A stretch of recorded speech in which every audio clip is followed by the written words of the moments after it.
Hi everyone. Today, I've picked out some great stories for you. And so, let's begin. No Halloween party for everyone? Okay, we'll make our own. I just heard this story from someone I work with, not a coworker of mine, but the director of a partner organization, who we'll call Evelyn. And now, seriously. I'm asking you to subscribe to my channel, my friend. Evelyn's organization, a community non-profit that provides behavioral health prevention and treatment services, is located in a desirable and tourist-focused area of the state that has a wide disparity in income levels. It's the kind of place that everyone wants to live but few can afford to. You'll find enclaves of rich folks living in luxury surrounded by neighborhoods of poor folks, many of whom work in the service industry serving the rich locals and tourists. 5 or 6 years ago she heard that every year one local hoa in a wealthy area threw a bangin' Halloween party for the kids with lots of free candy and fun things to do. Sounds great. There was just one problem. Only the mostly white kids whose families lived in that hoa were allowed to attend the party, and the hoa was very strict about it. One side of this neighborhood is bordered by a public park where both kids from the hoa area and the surrounding poorer streets, mostly Latino families, play together. For their Halloween party, the hoas set up barricades on their side of the park to block kids from the other side coming over and even had adults stationed around the perimeter to keep non-hoa kids out. What this ends up looking like is unfortunately nothing new. The rich white kids have their own exclusive party and the poorer kids of color get nothing, even though the rich folks have plenty to share. Of course the hoa isn't legally obligated to let people who don't belong to the hoa attend their party, but ethically it's a pretty gross move to exclude children from a holiday celebration in their own neighborhood just because of what street their family can afford to live on. Now being the director of a non-profit that serves mostly lower income people, Evelyn is very passionate about inclusion, so when she heard about this she was not happy. She is the kind of person who will do anything in her power to correct an injustice, no matter how small, so she went directly to this hoa to complain. She wrote emails, attended public meetings. Typo still kinda applies to speak to them, anything she could to convince them it was unfair of them to be so exclusionary.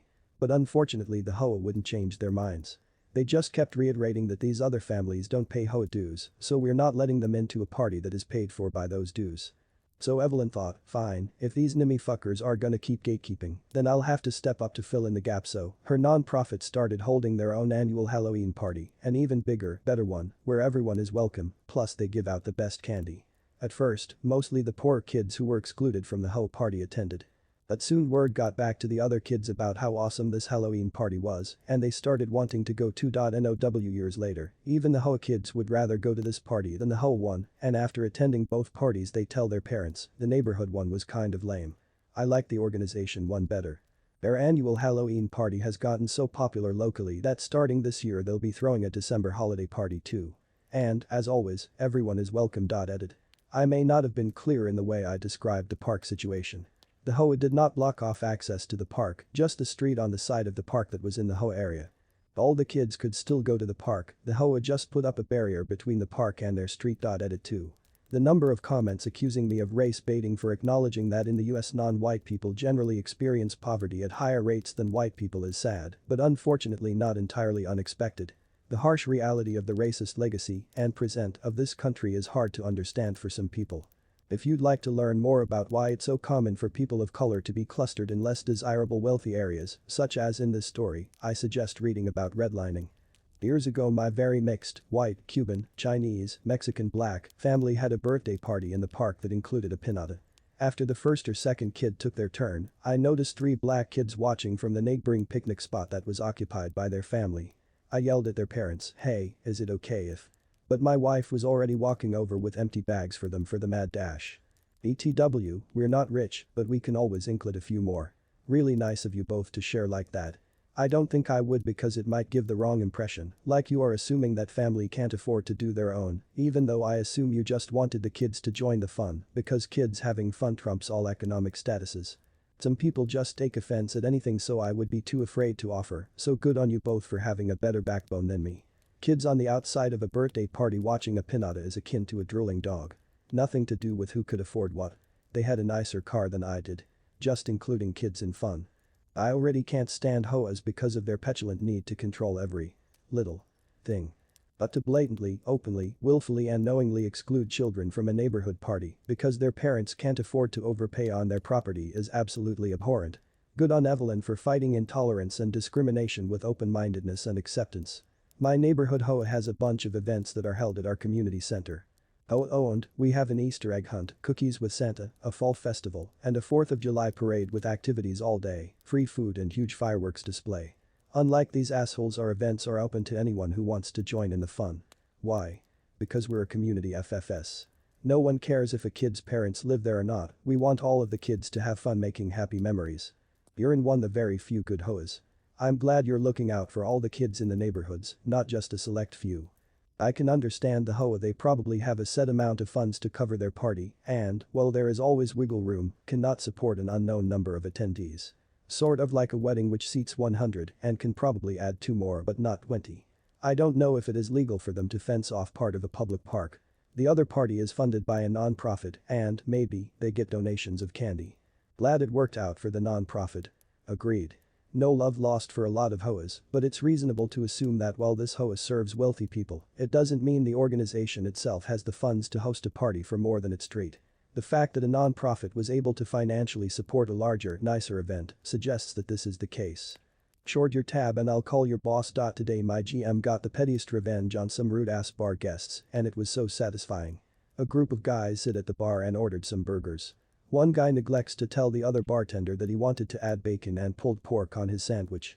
The bartender asked if he wanted the stuff on the side or a new burger, and he said a new burger, but still wanted to eat the one he had. No problem.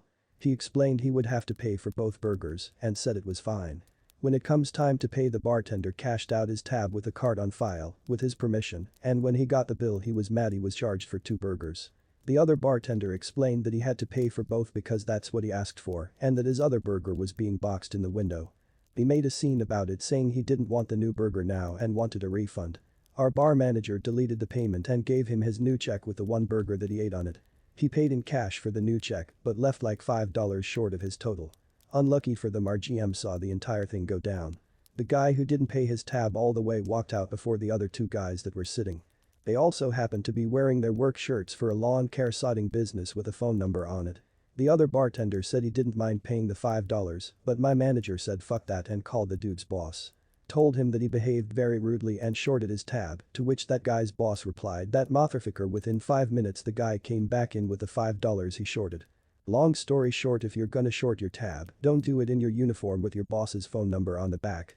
Edit, managers don't force us to pay for any shortcomings of guests.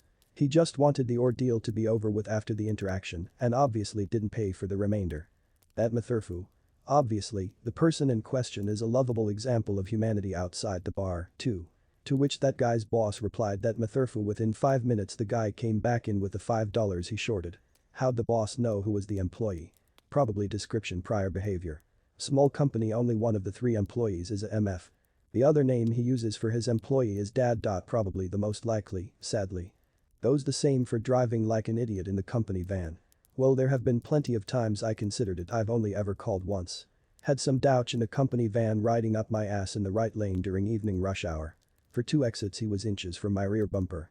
We then approached a long exit ramp and he immediately jumped right into it and shot past me. I saw the company name on his van as he passed.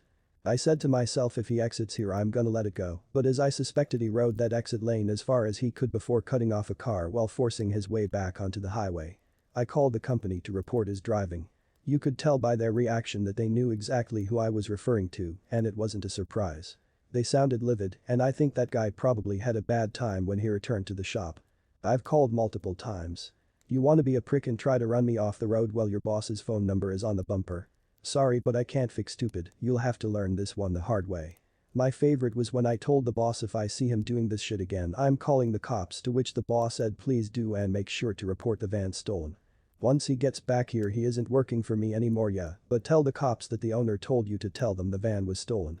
You don't want to further darken your day by being punished for making a false theft report. Same here, had a company van nearly run me and several others off the road, including one person in the incoming lane he actually did force onto the grass verge. Suicidal driving. Called the police with details, not interested. So I called the head office and spoke to their transport manager. He said he'd look into it. I assumed I was being fobbed off. But a week later I got an email from him saying the guy already had a warning against him for his driving, so was now on his final written warning and wasn't allowed to drive company vehicles for 6 months. Good. Something similar happened to me. Guy ran me and another car off the interstate with a big company truck. I don't usually call companies, but this guy was lucky to have not killed anyone, his driving was that nuts. The company, don't know who answered the phone, wasn't particularly happy when I described what happened, had a vehicle truck number. I didn't get closure like the email, but guessing on how angry the person I was speaking to got when I described what was happening, best guess is that idiot got re-aimed when he got back. I called once on a guy in the company van who was behind me at a red light, and as soon as the light turned green, he zoomed past me on the right in the parking lane. I had to slam on my brakes to avoid colliding with him as he merged back into the street. The parking lane ended a couple of car lengths past me. I waited until I got where I was going and called the number on his van. The owner answered and said he'd been expecting a call. The driver called when it happened, felt terrible about it, he lived in the neighborhood and had assumed I was turning left like most people heading to the two schools nearby at that time of day and didn't want to get stuck behind me and have to wait through the next light cycle. I didn't have my blinker on, but a lot of people, massholes, don't use turn signals. The owner was so apologetic, said the guy asked him to extend his apologies if I called, and was so nice that I ended up wanting to do business with him. Went with someone else because they didn't do the kind of home repair we needed, but definitely would have gotten a quote if they had. Oh, this video has come to an end. If you want more such cool stories, then go to one of the many following videos.